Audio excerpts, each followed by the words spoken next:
thanks for having me. I really appreciate it. So yeah, let's get started. We're here to talk about AI and how you can harness it for your business. So there's a lot of talk about what's going on with ChatGPT, Llama, Bard, all these things, and we see, on Inman, if you guys keep up with Inman, we'll see a broker, coming up with some integration of AI into a system that we know that has been in use for a long time. So what I want to start out saying is like real estate and the practitioners, we've all been using AI in some way, shape, or form in all the different platforms that we've been using, whether it's Brokerman or the search functions that we use. So it shouldn't be anything new. But what I want to take it back just so we can kind of see like the history of technology and how it's affected us. And I want to say I was a skeptic, and this is a weird slide, I know, but I was from the era of the hamburger phone. So back when I was in high school, I wanted my hamburger phone. I loved it, and I was dating this guy who was an engineer, and he's like, hey, I need to show you something. Let's go to the computer lab. This is when you had to go to a lab. There was no laptops, desktops, and your computer weighed 50 pounds. And so I was like, all right, fine, let's go to the computer lab. And I was like, okay, what are we doing here? Because he was like making me wait, and it was Tina Fey. And this came up. He's like, oh, I want to show you these hearts that I just made using Telnet. So I don't know if you guys remember Telnet, where you had to log in for your email. And I'm like, what's Telnet? He's like, oh, it's a cool protocol where you can send instant messages using this thing called the internet, right? And I was like, okay, that's cool. Exactly. You remember it looked like that, right? It was like you had to log in with your product. I was like, this is so annoying. But what I didn't realize is I was literally standing there at the forefront of something huge. Then, literally maybe a month later, it was all of a sudden the onset of the browser wars. I don't know if you remember that. Ask Jeeves, Yahoo, AOL, where we had to dial up, and I was in my dorm fighting for telephone time because I wanted to write a paper and do research, right? So that's crazy. And so this is the dawn of something that I had no clue that was happening. And I feel that we're in a very important moment in technology now where that's going to happen to us again. And that's with AI and with blockchain, which I'll really briefly touch upon. But it's the technologies that are underlying right now in this Web3, so a world called Web3, that I think we're just going to see this incredible rise of technology. And I think realtors and us as practitioners are going to only be able to do our job faster and better in ways that we don't even know. So this is my learning from the last, 40-something years of being alive. Is that there's always change, right, in the business. And so I wanted to just go through what that means when it comes to us as practitioners in the various eras of the internet. So first we have Rev 1, and I'll go through this in more detail, which is what they call the read-only era. This is when web pages were static. When you had a realtor page, you had to go jump through hoops to just get a word added to your bio, right? It's if you want to make that change, it took weeks. Web 2 is what we're in now, is read and write. This is why we can buy stuff on Amazon, we can comment on Reddit forums, we can do all sorts of things and exchange information. Web 3 is what some of you might be hearing this term, is read, write, and what we call execute or own. This is where you can actually execute different things, you can own things, you can run AI on top of the internet to actually do so many different things. And so this is what I'm going to talk about here as it relates to AI and our business. So let's go through it. Real estate wave 1.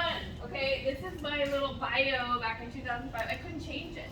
Okay, I was 30 under 30 back way long time ago, and I couldn't change that. Right. So that's web 1. I started this business with Thomas Guide and those maps, where I was mapping out tours and optimizing routes, with my ruler and doing all these crazy things. MongoFax. Yeah. Do you guys remember MongoFax? What a pain in the butt, right? Where we had to type that in or write it in, and then rate sheets over here that were faxed in or the lender would actually come drop it off at your lobby like 3 times a day. Like, look at rates, these are great, you need to send your clients to me. So that is what we call kind of the Web 1 era, in my opinion. When Realtor.com launched, it was like huge, right? All the inventory suddenly is available online for the world to see. They had like a monopoly on that, right? Because we still couldn't do much. We could maybe upload our MLS, but we had to wait for the CD-ROM for the most updated kind of listings as we updated it. Okay, that's all Web 1, and we thought that was awesome, right? When I first came into the business, you guys, we need to go on the internet. This thing is awesome. It's going to make your life great. But I still had to use the Thomas Guide and these maps to tour my clients. You guys remember that, right? Well, I'm curious, how many of you have been in the business long enough to remember this?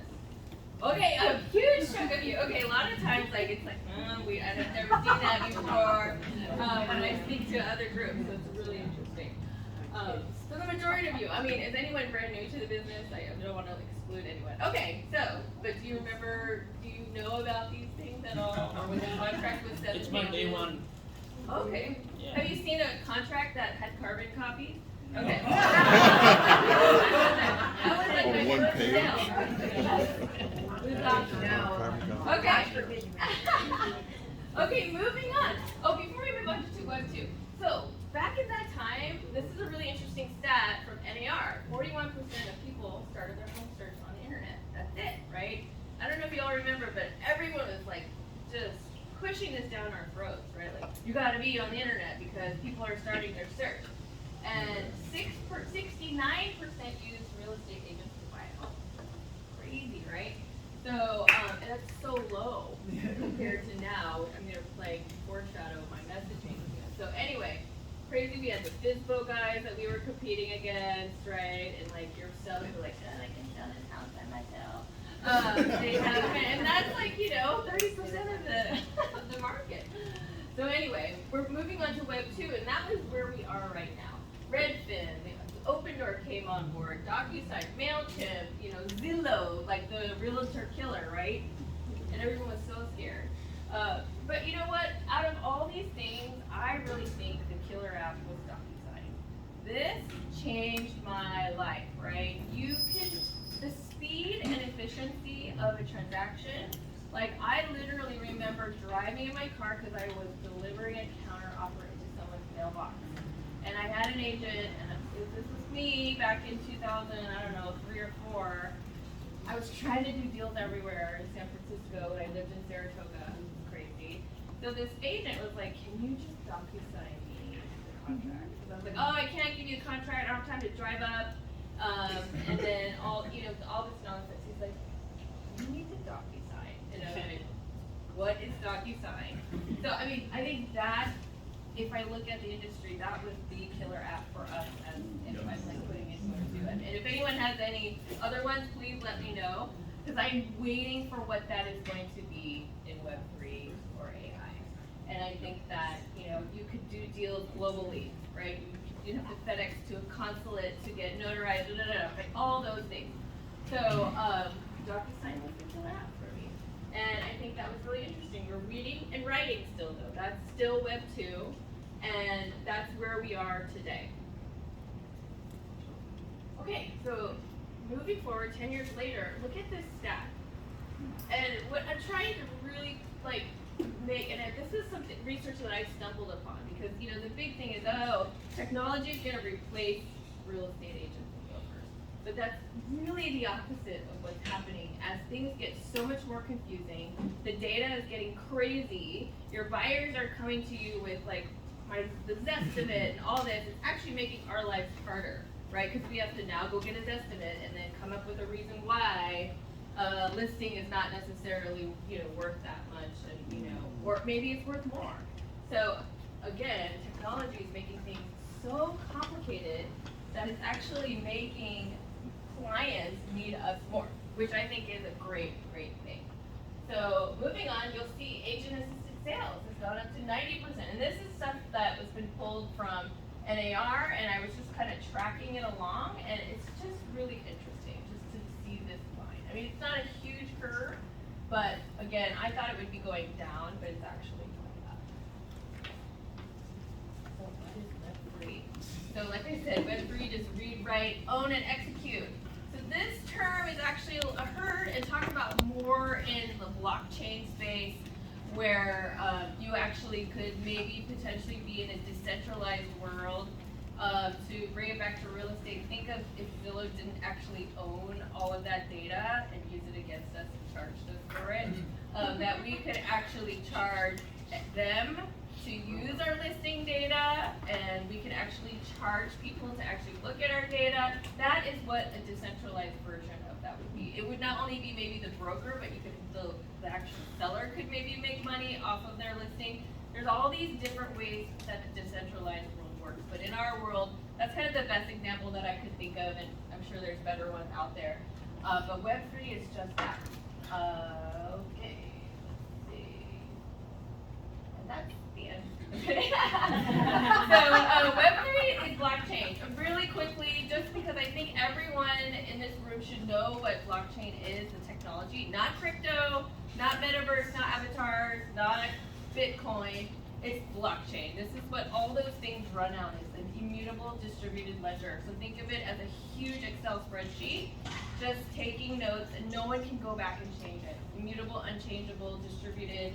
Everyone has a copy, so not one person can centrally change it, because there's so many other people that own it, it's impossible to change it in all those other ledgers. And then it's a ledger, and like I just said, it's like an Excel spreadsheet. It's a history of all transactions. So a big thing is title.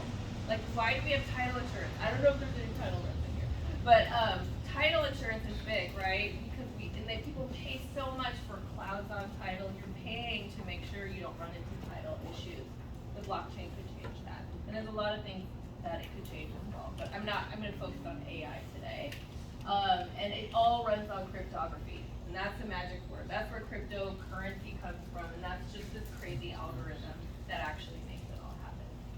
So that's really it. Just keep it simple. If anyone has a client who says, I have Bitcoin, can I buy with it?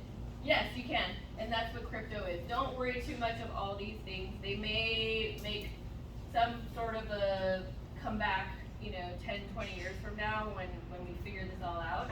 But if you hear it on the street, yes, you can buy with crypto. It just needs to be converted into cash. So it's the same as buying a house with stocks that you might have. I'm gonna move over here. Sorry, guys. There's just a huge light.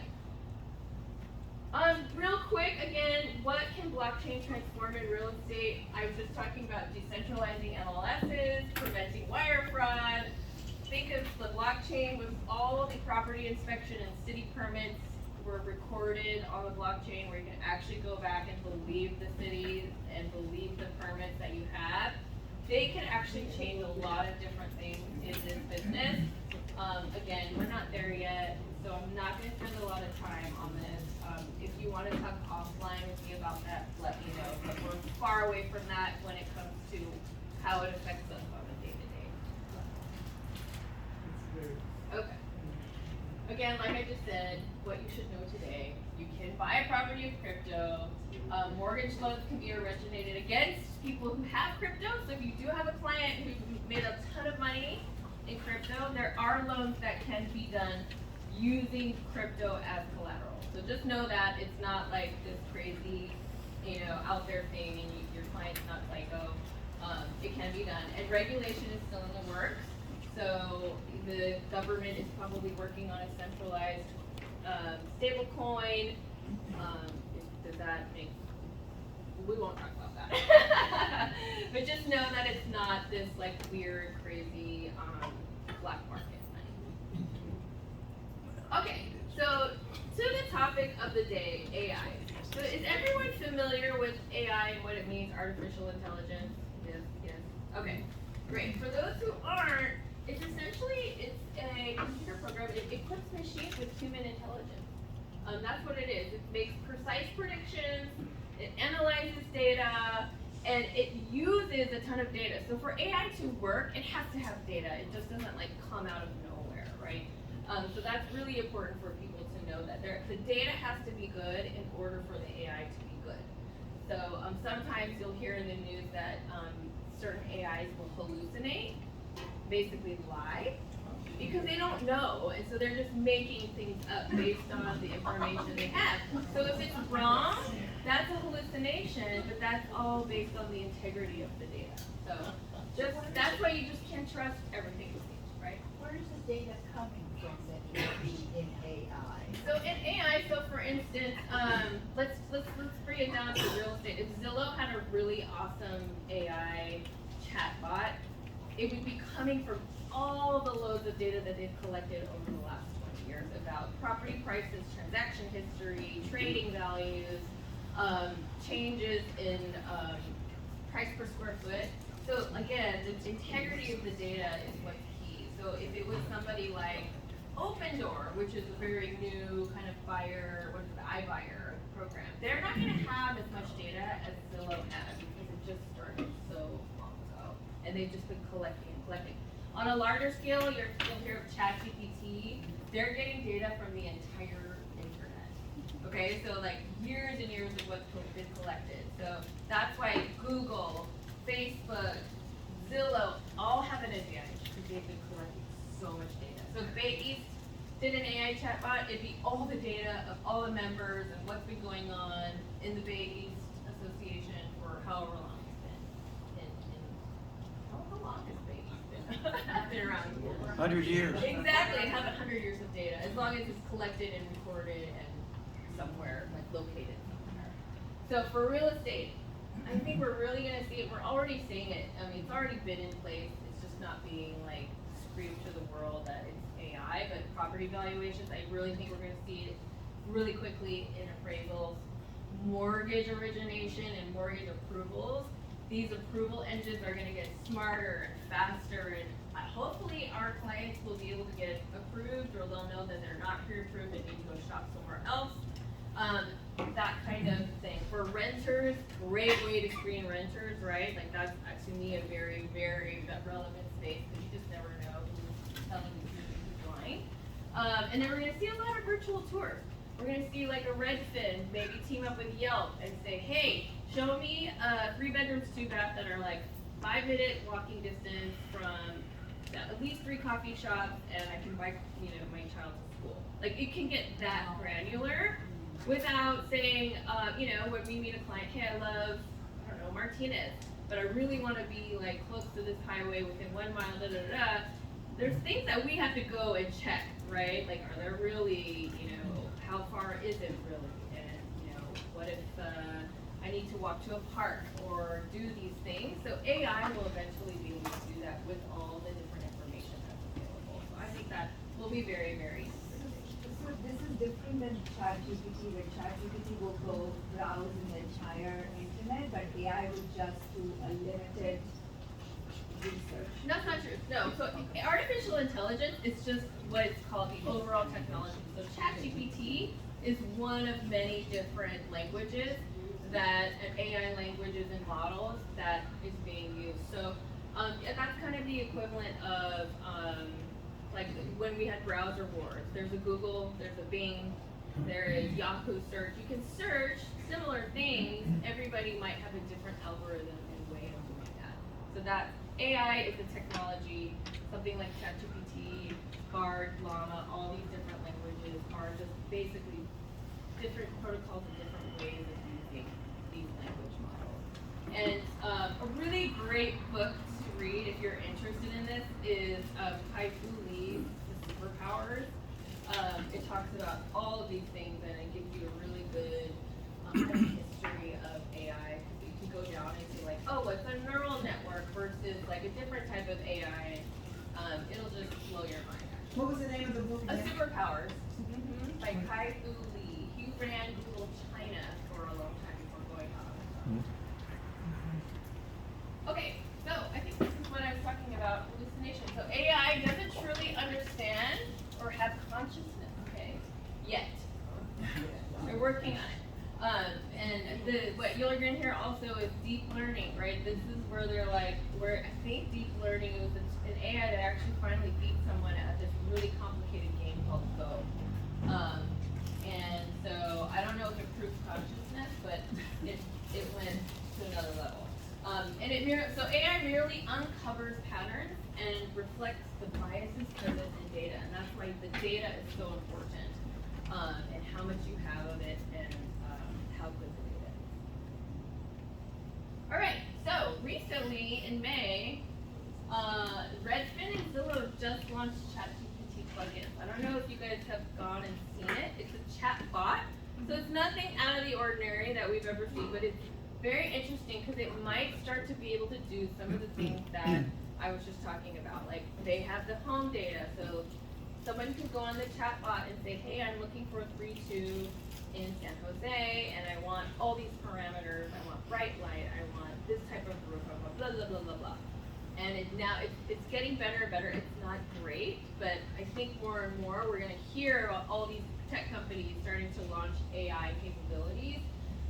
And that's why Zillow and Redfin have so much data. They're the kind of like right players to be doing this to start with. From a brokerage perspective, Compass, is there any Compass agents here? So have you guys seen the performance tracker? Yep. So they were touting a huge AI thing, but I think they got a little burned for that. But that's where they're using AI to actually tell you how to perform at a higher level, how to close more deals, what you need to do, where you're tracking. There's a lot of the things that we do, for our business planning, right? If you want to sell 20 houses a year, you want a GCI of 500,000 a year, here's the back math to do that. It's doing that. I think Brokerman does it, I think Moxie does it, but like Compass just made a big announcement saying that they're using AI. So just be aware, like people are going to start using AI as a buzzword. It may or may not be mind-blowing, but it's going to start happening faster and faster, and I really think we're going to have a DocuSign moment at some point when it comes to the way. Okay, so ChatGPT, like you were asking, that's just one of many language models. It's very popular. So ChatGPT is open source AI, so anyone can go and build something new on it. So if you feel like you have a great idea and you have some programming knowledge, or actually ChatGPT will tell you how to do it, because ChatGPT can push code out too. But ChatGPT is a machine learning model known as GPT, developed by OpenAI, just so you know. And like I said, one of many large language models. And it's designed to generate human-like text based on the input it's given. And I'm going to give you some examples of how we can use this. It's already here. This is what these chatbots look like. So I don't know if you've seen these. Yeah, play around with it. It's really fantastic, and like some of the information is wrong. So again, another point you can bring to your listing and buying appointments, right? Like it's still not perfect. Okay, so let me give you a few examples, because I think this is where right now it's a very unregulated kind of area right now. There's a lot of chatter around like, are we copying? Is this like legal? Is this ethical? But I think for us as practitioners, ChatGPT is free and it does amazing things. So I have a few examples of how I would and have used it, and I don't do as many transactions anymore. I try to do at least 2 a year to like stay on top of the game, and I just saw a huge change in the CAR contract. So that's how long it's been. Like it's just got huge all of a sudden at page 1.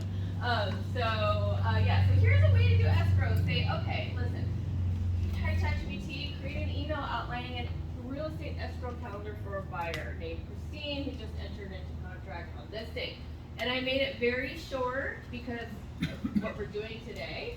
But I just gave it really quick information, and hopefully this works. Here's how fast it went. Oh shoot, hold on. Do I have to use the mouse for this? Sorry. Usually it just clicks right on. Let's hit. There you go. Literally I've just screen recorded this, and back when I made this. And this is very close to what I would output in my emails. Just, hey guys, because a lot of the times you get into contract and then your buyer's like, so what next, right? Like, maybe sometimes you forget to communicate that they're in contract and here's the timeline. It takes a while to get your TC to get a calendar out, but look, you can just do this really quick, and then maybe add on to it and say, hey, I'm gonna get back to you with a full-on calendar, you're gonna hear from my TC, or however you do business, but that's it. It did that in like 15 seconds. And so you can set it up to do all the things that you do on a very regular basis that take some time. Sometimes I would like look at this and be like, oh, did I say that right? Or if I'm just like having a moment and I can't figure out what to say, it just does it for you right away. And I'm sure you can think of many other ideas. So that's like, you've got it into escrow, you can have it spit out even more beautiful things like charts and different things if you like to do things certain way. So you can play with that. Here's another one. Okay, so one of the biggest sales I've ever had was this $14.6 million sale. I wanted to tell the world, right? And I never did. Nobody ever knew. Okay? But because I was too lazy to do like Facebook, social, all that stuff, right? So I just went in and I wanted to see, they can even do all your social post calendars. When you're just too lazy or you're just too kind of like not in the mood to do social even though you know you should, right? So I just said, please provide a 5-day Facebook posting schedule for me for the following real estate transaction that I closed. I just gave it some love. I took the description from the listing agent because it was my buyer. I didn't have the listing. And I just wanted to see if it would do something.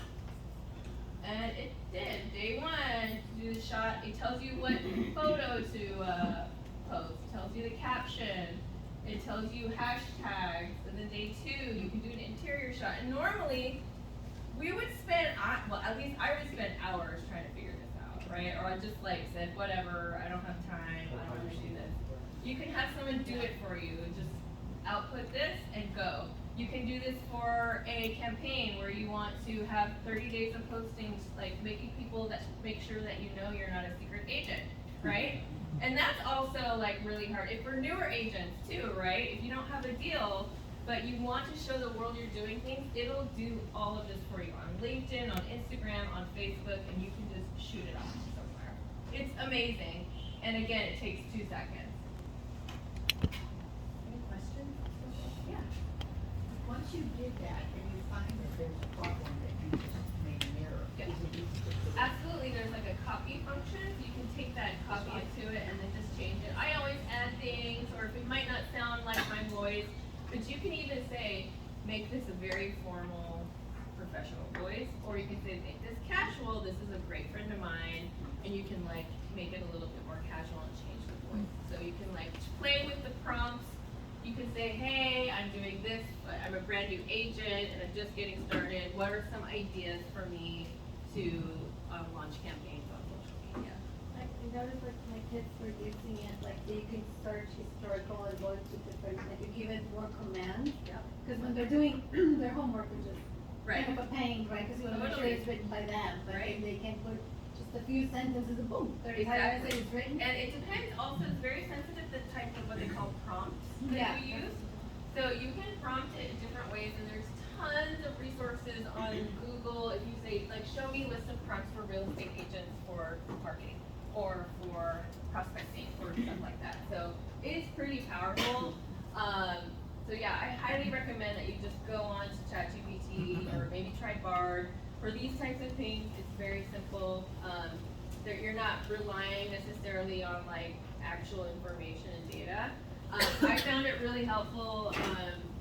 Literally this week, maybe this is like all serendipitous, but I had one of my family members is moving here from Spain and buying a house, and they have 3 kids, these ages. I only have a 2.5-year-old, so I don't know what a 9-year-old does. So I went to ChatGPT and I said, show me all the parks and name all like the great things that kids can do in this area in their 9, 12, and 16. And it just blurted out, because I have not been in Palo Alto in ages.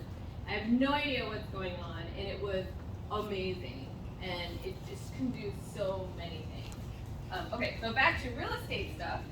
Let's see, I also have the communication. Oh, this is my favorite one. Okay, have you ever had a crazy buyer? And so I was like, this was my biggest thing, because I always would get like these crazy buyers who would make me show them hundreds of houses, and then they were like, I want to make an offer but $100,000 under, and just see, right? So I said, and I'd have to cool down and like write email over and over again and then come back to it. I just did this one for fun, that was hilarious. Please rewrite this sentence in a professional tone that doesn't offend the recipient. Here's what I really wanted to say. Hi, Christine, you're crazy. You didn't think about writing such a low offer on 123 Main Street. The seller will laugh in your face and you'll make me look like an idiot.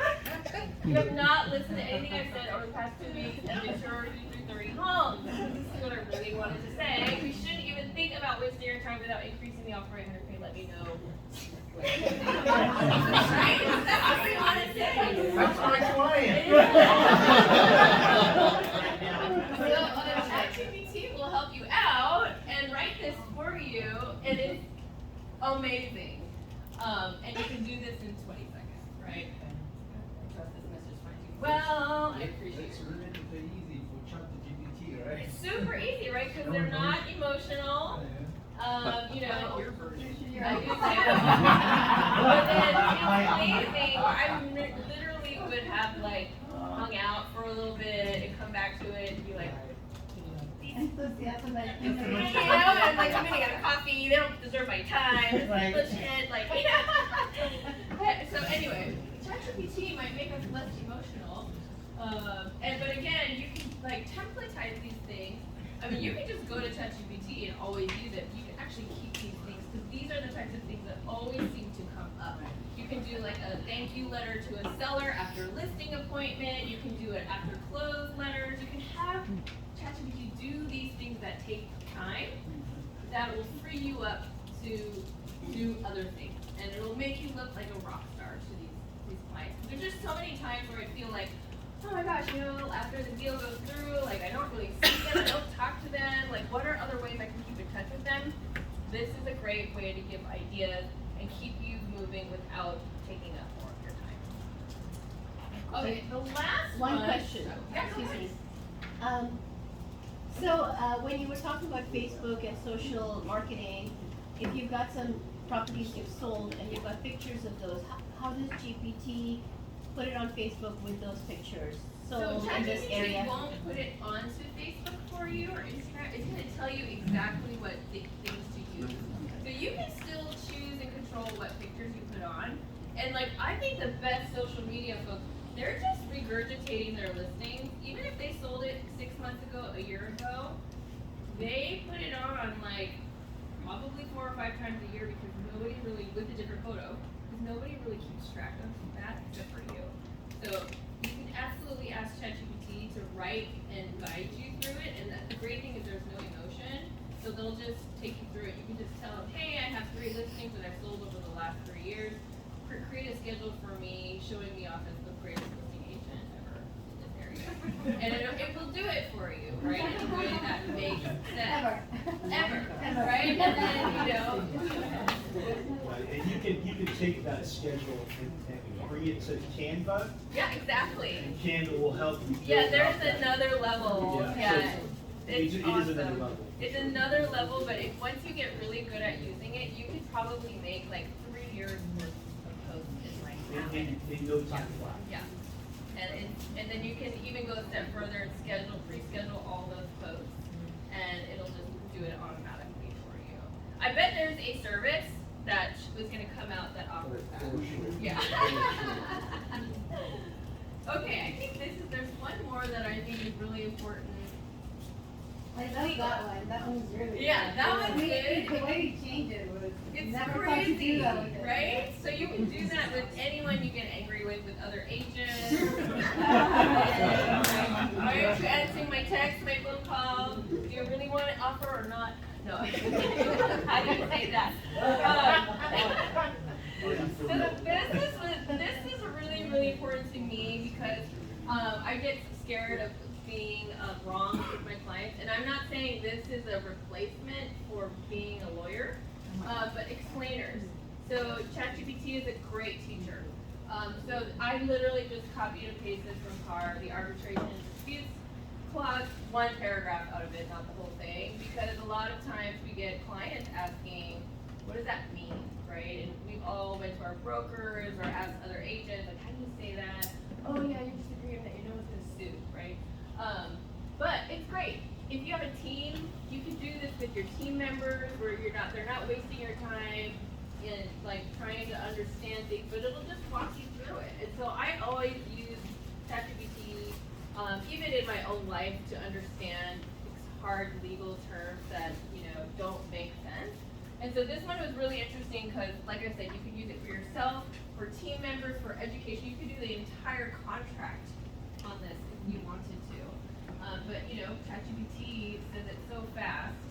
And I'm just like, basically what I'm trying to say is going to save us a lot of time for really important things that we run into on a day-to-day basis that take up a lot of time and energy. So here's a simple breakdown of that clause. Just to let you know, it took me 8 iterations to get it this short. Because I said shorter. And if this is too long, you can just type shorter, more simple, like a kindergartner, like teach me like I'm in kindergarten. Yeah, you can just, if you start talking to it, it's remembering your conversation. So again, this took 8 times, so it's not just like plugged it in like this. But it is amazing what it can do. Check it. Sometimes it will be wrong, it'll hallucinate, right? So, again, not a replacement for a lawyer. I put harder situations in it, and it was actually pretty accurate, like hard real estate situations, like, oh, my client were in contract, and they found, like, dry rot somewhere, how do I negotiate these repairs the best way possible? So if you have no clue where to start, I feel like these are good starting grounds, but again, defer to broker and lawyer for final answer. But at least it'll give you a really good place to start in an unemotional way. So that is the legal explainer. So are you guys excited to try this? Yes. This is awesome, right? Oh, go ahead. So just curious, once you've done this Mm-hmm. and you've sent that to your client in explanation, do you put a disclaimer at the bottom, this was provided by AI? I would never send this to a client. So this is what, okay, let's the AI is strictly, especially in this legal context, this is really for you, for you to actually get a better idea without waiting to get an answer from your broker or from another attorney. I would never put this in, but we all do have to explain things to clients, right? So, and we always say, I'm not an attorney, right? And, if you still have more questions, but based on my experience, here's what the arbitration and mediation arbitration clause means. It could be very short, but if you want more education, this is more for you, for your team members, to really understand the kind of the ins and outs of the clause. Can you just refer this to the client and have them? I wouldn't, because it hallucinates, right? And then they're always gonna be like, my realtor said that this is gonna tell me exactly what it is. So no, I wouldn't. And most likely, if your clients are savvy, they're probably gonna already be on ChatGPT, but it's always defer to a lawyer, so. I was just gonna add, be careful with them coming and saying, hey, ChatGPT told Right. me. Right, Right? exactly. Remind them that it does hallucinate, Yep. that you're the subject matter expert, that that's the 100%. reason why they hired you. Are you a broker? I'm not. Yeah, as a former broker, I always, no, I would never send this to a client, 100% would defer to an attorney, especially for a client. That is just like asking to be sued. The clients usually come for us first, so. Again, this is really just for your own knowledge. If you just have no idea, and it's 11 o'clock at night, you're writing a deal, and your client asks you that question, and always just say, hey, this is my understanding of it, but if you're really concerned, you need to talk to the lawyer. The client needs to talk to them. Especially if your client is a lawyer. Because in the end, we are really the agent or broker, right? Yeah, exactly, so. Okay, so this is really only the beginning. And so I'm sure there is so many more ways to figure figure out how to use ChatGPT. I think right now is a really pivotal moment for practitioners to get ahead of the game and use these things while they're free, while they're still like not illegal. I don't think things like this will be illegal, but use that and ideate on how we can make our businesses faster and better. And I've already done it in the, like I said, the 1 or 2 deals we do a year. It's crazy how it's just made emailing faster. Real quick tip, there's this new Chrome extension called Ghost. It'll write for you in your email. So if you're savvy enough about, not pressing send before you edit, it will ask you what are you writing, how do you want to write it. You can put very similar prompts in there and it'll just populate it in your Gmail account, whatever account that you're using. So daily, things are coming out to actually make these things more efficient. There's a company called ListAssist.ai specifically for real estate agents, ready to write copy for you. But they're all charging you, right, for something that you can actually do right here for free. So just know that. The interface might be easier, it might be a better UI design or user experience or user interface, but you can still do everything for free right now. And you can find the right prompts online. You can actually ask these ChatGPTs or Llama or Bard, just say, hey, I am going to ask you to write an article for me. What are the top 10 questions that you need to get an answer in order for you to write a great article? So treat it like a person. It gets pretty detailed too, so it's really, really awesome. People have had therapy sessions with ChatGPT. There's a prompt for that too. So we might need that as agents though, right? We're like, we're getting tortured by our clients. So, we're like, my clients are going through divorce. What should I say? He didn't sell their house. Okay, so let's do only the beginning. You guys. Being compassionate. With a compassionate voice, yes, and neutral, like a mediator. And again, remember this stat, you guys. It's only, I think, and this, I might be proven wrong here, but I honestly think that it's just going to make us more valuable because we know what it really takes. And there's a lot of kind of FOMO or fear out there that the role of the broker is gonna go away. Like this is like ChatGPT is gonna or not ChatGPT, AI is going to figure out a way to kind of like push us out. But it just becomes another Zillow. It's another Zestimate, right? Until it's found hallucinating, which I don't think it ever will.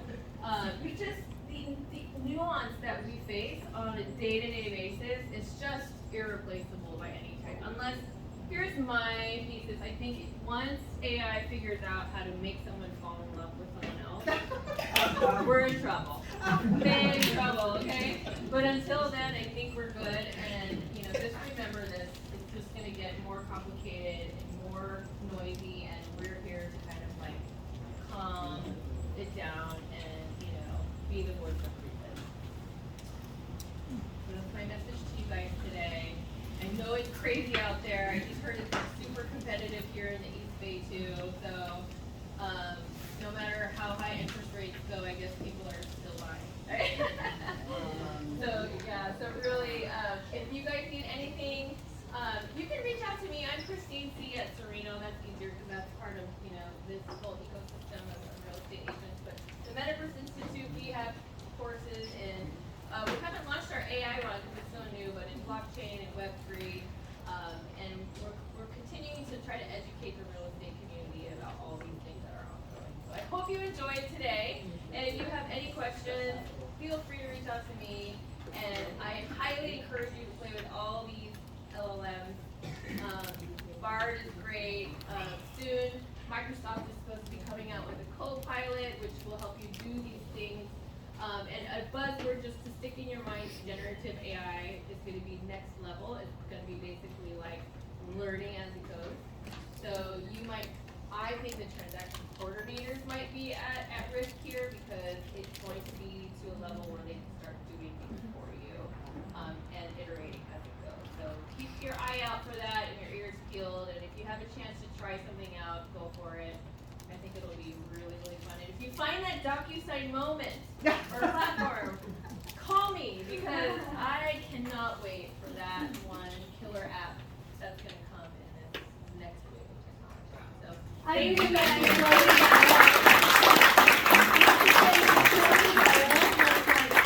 I to me, like, I love Disclosures.io, like, online, where you can upload all the disclosures. It's to Present DocuSign, right? offers, Yep. everything is like, I love that one. To me, that's another one that I use. Disclosures.io was amazing game changer. Yeah. But then when it integrated with DocuSign, even better, Oh, right? yeah. So it still takes the cake, right? But anyway, thank you guys so much. It was so great to be here. Thank you for having me.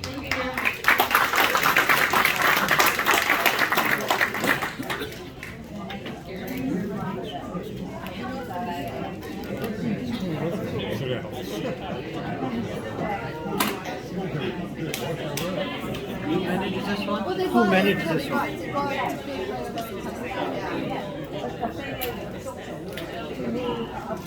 Hey, thank you. I hope you guys learned a lot or have enough to start learning. I think sometimes we're overwhelmed and don't even know where to start, and I think this is a good start. Christine, thank you. DocuSign was also a very big game changer for me in terms of the global real estate. So I received a buyer referral while I was vacationing in Taiwan. So the buyer saw the property already, wanted to make the offer, so I got the referral. I prepared the offer in an Uber from Taipei to Jiufen. So I was on a wireless hotspot in an Uber on zip forms and DocuSign, sent it out, got it signed, submitted the offer. They took a little while to get accepted. I mean, it wasn't accepted on the spot, not while I was in the Uber, but eventually we got accepted and they closed on the property. So that was one of my DocuSign moments. I wanted to share with you more reasons to participate in the global work group. We have two people who are going to share about their global experiences. First, I'll call up Sharon. Sharon's here? Yep. Tell us about your global business and what happened. Okay, so I was at a global business meeting in Washington, D.C. at an NAR event. And there was a networking happening. And so I thought, okay, I'm gonna go check out the networking. It's not just about having your CIPS designation or, just knowing all this stuff. It's about getting involved with other people as well. So I went to this networking event, I was chatting with some of the people, and then all of a sudden I hear somebody speaking a different language. So, of course, I'm tuned to it, and they're speaking Japanese. I speak Japanese. People don't know that.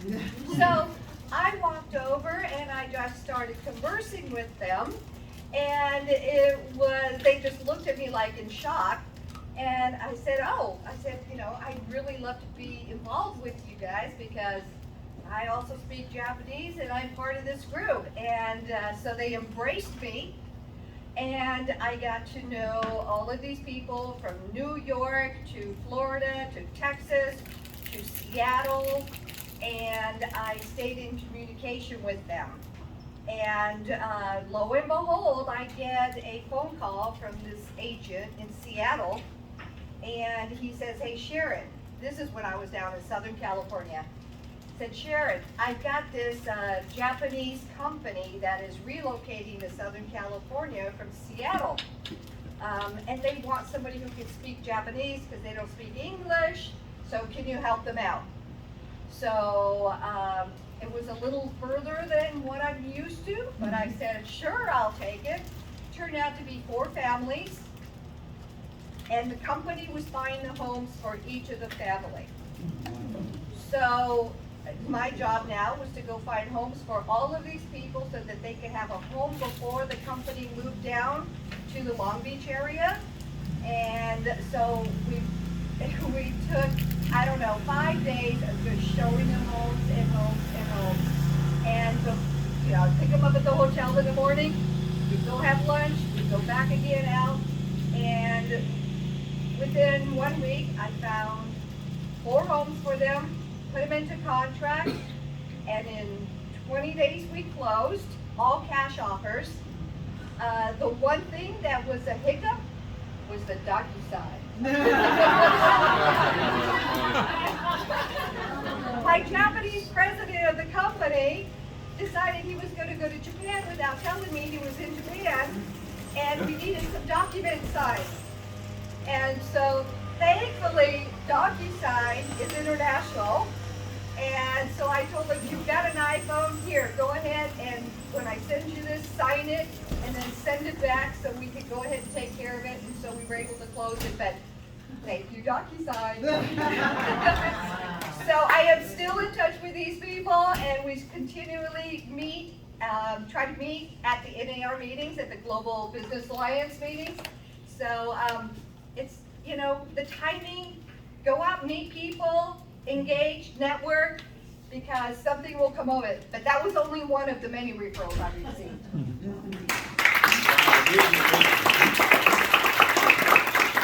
So your certificate by itself doesn't get you any business. You gotta go and meet people.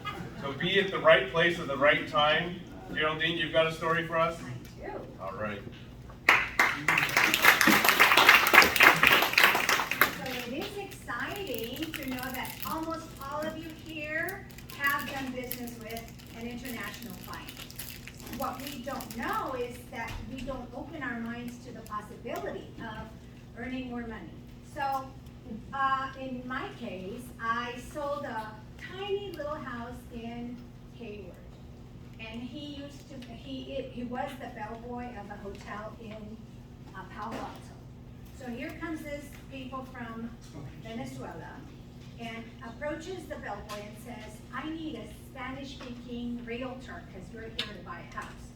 So he says, I have the perfect one. It's Geraldine. So making the story short, he bought in Stonebray, 1.335, the home, all cash. 6 years later, he sold it for 1.880. And he has referred me to a whole bunch of other people from Venezuela that they come here. You know, they're trying to get away from Latin America to here and bring all their money as much as they can.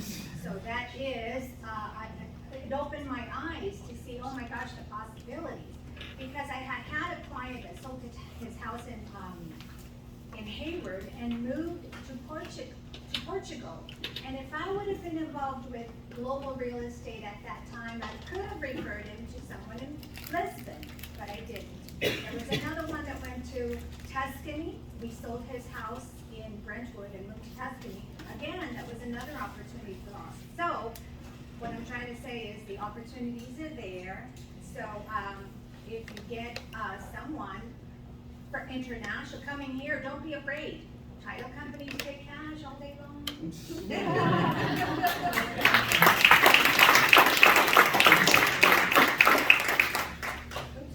Glad you could all join us. Please stay around for lunch and networking. Christine will be here for a couple more minutes. Get to know the work group members. We are proud to announce that we have been a silver association for the past 3 years, and we're aiming for gold this year. So, what does that mean? So Global Business Global Work Group is part of like Global Business Alliances, and every major realtor association across the country has one of these. You know, and say, hey, we're not going to get left behind. San Francisco had one, Silicon Valley had one. So Bay East has been, we've had our Global Work Group for the past 4 years. We've earned silver designation, which means we've done events. We've allowed networking, we've educated our members, and as we improve and as we continue our network, we're going to go up the rank of silver, gold, diamond. Okay, so ask questions. Melrose, do you have two words? 2 words.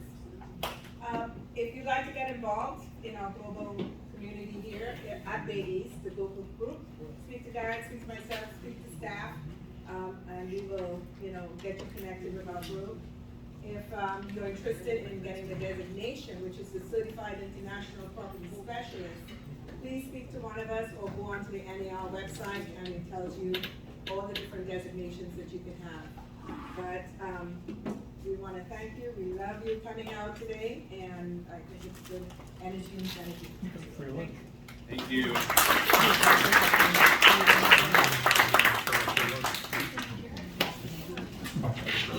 There'll be sandwiches and drinks and shelves here, if you wanna just line up and enter this way, and we'll have the next stop back if you're interested. Lunch is served.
Puedo.